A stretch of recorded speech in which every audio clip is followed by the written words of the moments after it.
So if you're a target, there's virtually nothing you can do. I can disrupt an individual from the level of their cell to their system, and disrupt individuals on a variety of levels, from individuals all the way up to the social fabric. Target a specific individual, change or eliminate that individual with very little attribution and trace, and be able to leave prior to any attribution. Who here actually feels like they are under surveillance pretty regularly? Everyone inside of how many people here have been arrested and at their court date they had their phone taken into the back room? How many people here had their retina scanned? Wow. If you're targeting demonstrators, you make them suicidally depressed, and they don't care about demonstrating anymore because they're too upset. With one pulse frequency, you can just make people so suicidal they can't be bothered to act like a demonstrator anymore. All they want to do is sleep or lay in bed all day. There's an infrastructure in place in the United States and worldwide that NSA has built in cooperation with other governments as well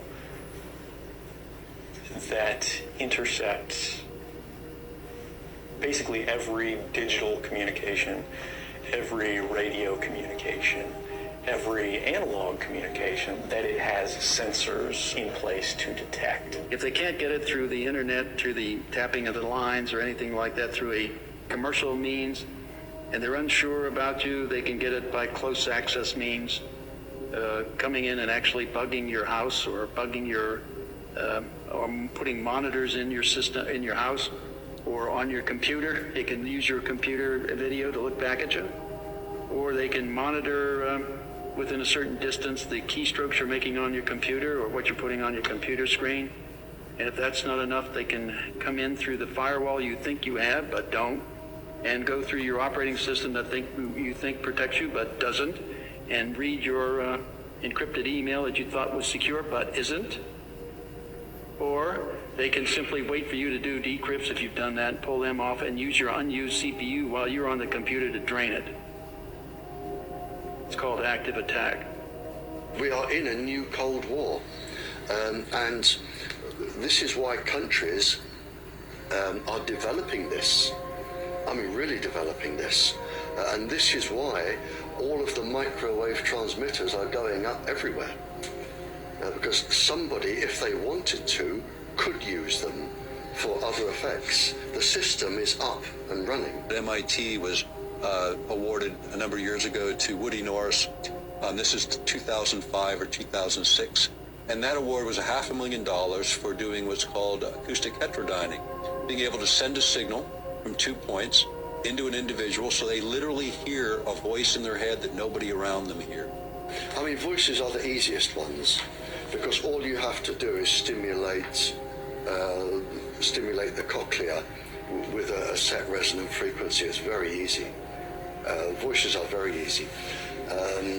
And it isn't people imagining voices, they physically hear them.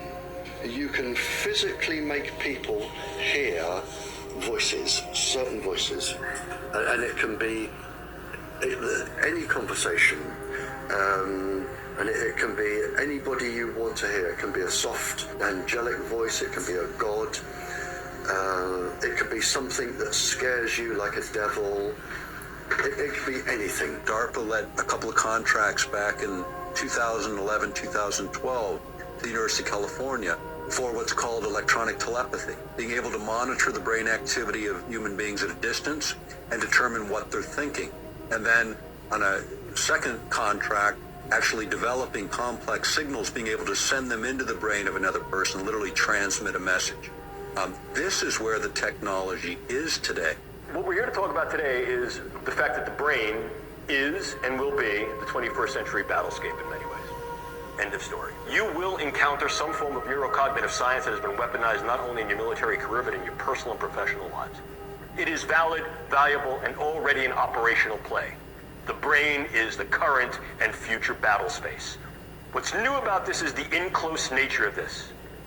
Increasingly, we're not seeing these things as weapons of mass destruction against gross aspects of the population.